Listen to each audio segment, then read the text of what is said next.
तो गाइस कैसे हैं आप सब लोग। ट्रू साइको के एपिसोड 18 के साथ हाजिर हूं। तो लास्ट एपिसोड के एंड पे हमने देखा था कि हमारा टैंक सैम जो होता है, जब उसे पता चलता है कि शिप के ऊपर 5 लोग छुपे हुए हैं और पांचों जहां पर काफी ज्यादा पावरफुल भी हैं, तो वहां पर खड़ा खड़ा सोच रहा होता है कि मैं तो जहां पर इस सब के बीच में फंस गया हूं। मेरी साइड के ऊपर सिर्फ और सिर्फ मास्टर टैंग वो है, जबकि दूसरी तरफ जहां पर 5 दुश्मन है जो कि शायद नैमगुंग क्लैन को बर्बाद करने के लिए आए हैं, उसके ऊपर अटैक करने के लिए आए हैं। लेकिन साथ ही हमारा टैंक सैम जो होता है वहां पर अपनी डिमोनिक स्माइल देते हुए कहता है बहुत ज्यादा मजा आने वाला है। मुझे लगता है कि यहाँ पर बहुत ही जल्दी मजा आएगा, क्योंकि हम लोग बहुत ही जल्दी वाटरवे में पहुंचने वाले हैं। वाटरवे मतलब डॉक में पहुंचने वाले हैं, जहां पर उनकी शिप जो होती है वो रुकेगी और जहां पर उन्होंने एक अंडरग्राउंड बेस बनाया होता है जहां पर उनकी शिप्स लैंड होती हैं और उसके बाद वहां से निकलकर वो नैमगोंग क्लैन के अंदर आते हैं। तो जैसे वहां पर शिप्स जो होती हैं वाटरवेज की तरफ आगे बढ़ती हैं, यहीं पर से दिखाते हैं कि नैमगोंग क्लैन के कुछ सोल्जर्स जो होते हैं जो कि यहाँ पर पहरा दे रहे होते हैं, वो लोग आगे बढ़ते हैं और उनका कैप्टन उनके साथ होता है। 2 सोल्जर्स होते हैं, एक यंगेस्ट होता है और एक तीसरा सोल्जर होता है। तो कैप्टन यंगेस्ट और नॉविस सोल्जर को अपने साथ लेकर वहां पहुंचता है और वाटरवे के लिए उनको लेकर आता है कि वहां पर जाकर निगरानी रखनी है। तो यंगेस्ट जो होता है उनसे कहता है कि स्क्वाड लीडर क्या वाकई में जहां पर इस वक्त होना चाहिए? हम लोग पहले भी इसको चेक करके जा चुके हैं, तकरीबन 2 घंटे पहले हम लोग जहां पर चेक करके गए थे, वाटरवेज बिल्कुल क्लियर थे, जहां पर कुछ भी नहीं था। तो इसी के साथ ही उनका स्क्वाड लीडर उनसे कहता है कि बकवास बंद करो, क्या तुमने यहाँ पर मेरी बात नहीं सुनी? मैंने कहा कि जल्दी से अंदर जाओ और जाकर चेक करके आओ। तो उसे कहता है लेकिन कमांडर हमें अंदर जाकर चेक करने की क्या जरूरत है? तो इसी के साथ ही उनका जो स्क्वाड लीडर होता है वो उसको सर से पकड़ता है और उसे कहता है क्या तुम जहां पर आगे से मेरे सामने बातें कर रहे हो? मैं तुम्हारा स्क्वाड लीडर हूं, मैंने तुम्हें एक ऑर्डर दिया और तुम्हें इस ऑर्डर को पूरा करना है। अब अपनी बकवास बंद करो और जल्दी से अंदर जाओ और जाकर वाटरवेज को चेक करके आओ, क्योंकि यहाँ पर शादी का माहौल है, सभी लोग यहाँ पर शादी में बिजी हैं, इसी वजह से कोई भी कहीं पर से भी आकर हमारे पर अटैक कर सकता है। जबकि उसका यंगेस्ट उसे कहता है लेकिन मुझे नहीं लगता कि यहाँ पर इस सब में कोई फायदा है। तो स्क्वाड लीडर उसे कहते हैं मैं तुम्हें कह रहा हूं ना, अपनी बकवास बंद करो। मैं चाहता हूं कि आज रात से, यानी कि आज से हर रात हम लोग यहाँ पर 3 से 4 बार पहरा देने के लिए आएंगे। हर रात हम लोग 2 से 3 बार अंदर जाकर चेक करके आएंगे कि वहां पर कोई है तो नहीं। और इसी के साथ ही वो यंगेस्ट को उठाकर वहां पर वाटरवे की तरफ फेंकता है और उसे कहता है कि अब जल्दी से वहां पर से मिसाल उठाओ और जल्दी से अंदर भागते हुए चले जाओ,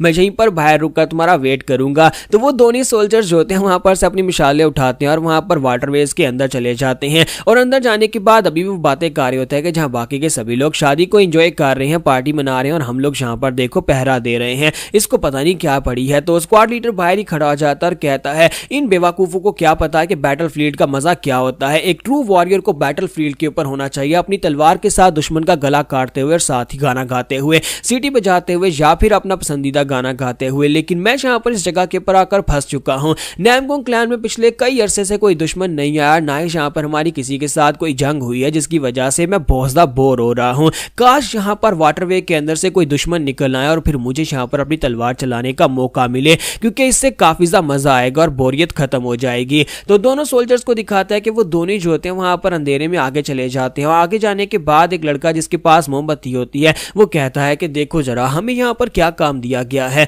हम लोग यहाँ पर क्या काम कर रहे हैं इस वाटरवे के अंदर, जबकि बाकी के सभी लोग वहां पर खा पी कर ऐश कर रहे होंगे क्योंकि शादी का माहौल है। तो वो अपने यंगेस्ट से पूछता है कि यंगेस्ट तुम बताओ कि यहाँ पर तुम क्या सोचते हो, तुम्हें नहीं लगता कि हमें भी जाकर एंजॉय करना चाहिए? लेकिन जैसे ही वो अपनी मोमबत्ती को साइड पर करता है तो वहां पर से टैंक सैम निकल आता है और साथ ही वो वहां पर से फूंक मारकर उसकी मोमबत्ती बुझा देता है, फिर साथ ही अपनी तलवार चलाकर उसकी बॉडी को काट देता है। और उसके बाद वहां पर जब तलवारें टकराती हैं, तलवार टकराने के साथ वहां पर चिंगारियां निकलती हैं और दूसरा यंगेस्ट जो होता है वो भी अभी तक जिंदा होता है, वो भागता हुआ उसकी तरफ आगे बढ़ता है और कहता है कौन है वहां पर, कौन अटैक कर रहा है? और जब वो उसके करीब पहुंचता है तो इतनी देर में हमारे टैंक सैम ने दूसरे को मार दिया होता है और बड़ी तेजी के साथ यंगेस्ट की तरफ भी आगे बढ़ता है और उसके ऊपर भी अपनी तलवार से अटैक करके उसको भी मार डालता है। तो उनके अंदर से चिल्लाने की आवाजें आ रही होती है। जब उनके चिल्लाने की आवाजें आती हैं तो स्क्वाड लीडर बाहर खड़ा खड़ा बोर हो रहा था और कहता है कितनी देर हो गई है, वाटरवे इतना बड़ा तो है नहीं, आखिर यहाँ पर उन दोनों बेवकूफों को इतना टाइम क्यों लग रहा है, वो लोग अभी तक वापस क्यों नहीं आए? क्या मुझे यहाँ पर खुद अंदर जाना होगा?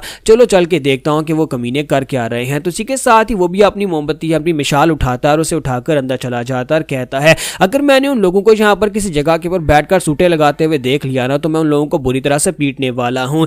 तो जैसे स्क्वाड लीडर जो होता है वहां पर अंधेरे में आगे की तरफ चलता जाता है, वो थोड़ा सा आगे बढ़ता है तो वहां पर पानी के अंदर एक कटा हुआ बाजू तैर रहा होता है। तो जब वहां पर कटे हुए बाजू की तरफ देखता है तो वो चिल्लाकर कहता है कि ये क्या बकवास हो रही है, ये कटा हुआ हाथ किसका है? फिर साथ ही वो कहता है यंगेस्ट डू चिल, तुम लोग कहां पर हो? क्योंकि उसे शक पड़ जाता है कि शायद यहाँ पर उनके साथियों के साथ कुछ हुआ है। तो वो बड़ी तेजी के साथ भागता हुआ आगे की तरफ बढ़ता है। तो जैसे ही वहां पर से भागते हुए आगे बढ़ता है, मोड़ काट के आगे पहुंचता है तो वहां पर सामने उसे कुछ दिखाई देता है और वो देखकर बहुत ज्यादा घबरा जाता है, क्योंकि वहां पर दिखाते हैं कि हमारा टैंक सैम वहां पर बैठा होता है। वहां पर उसने कुछ भाले गाड़े होते हैं और उन बालों के ऊपर उन दोनों सोल्जर्स की बॉडीज को काट कर उसने टुकड़े टुकड़े करके लटका रखा होता है। और साथ ही वहां पर बैठा बैठा कह रहा होता है इसमें से एक का बाजू कम है, अगर उसका बाजू होता तो फिर इसकी बॉडी भी यहाँ पर कंप्लीट हो जाती। जबकि स्क्वाड लीडर जो होता है वो देखने के बाद बहुत ज्यादा घबरा जाता है और कहता है कि ये क्या यंगेस्ट और डूचिली, ये क्या, ये कौन सा मॉन्स्टर है, ये किसने इसके साथ ये किया है, उनकी बॉडीज के टुकड़े करके यहाँ पर किसने उन्हें भाले के ऊपर टांग दिया। तो हमारा टैंक सैम जो कि वहां पर उनकी बॉडीज को बैठकर टांग रहा था पीछे की तरफ घूमता और कहता है कि